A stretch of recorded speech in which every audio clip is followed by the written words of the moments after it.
So ya we say Prague abai the mra ko parliamentar yes shall regulate you omo kama nti yes shall regulate you omo regulate mu here so na ma ya adwuma no ya regulate omo bi na omo ya adwuma no wo di Prague asema ba ma men kan ye wo mu nkire wo wo tie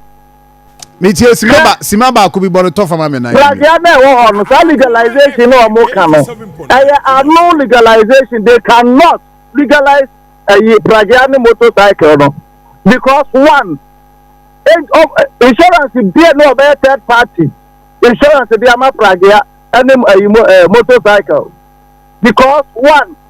so be nya kwensia na ko hospital your friend be incapacitation what you say into doctor for na be catch you say upira na we pira no ebia ye ma o ebia 30% ya we be insurance claim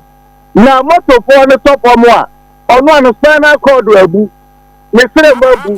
me nse mabu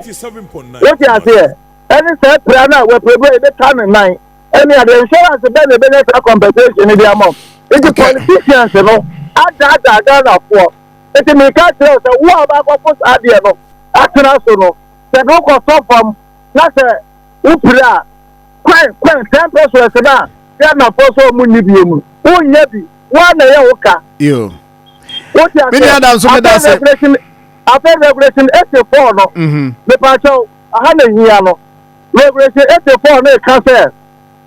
o motor rider no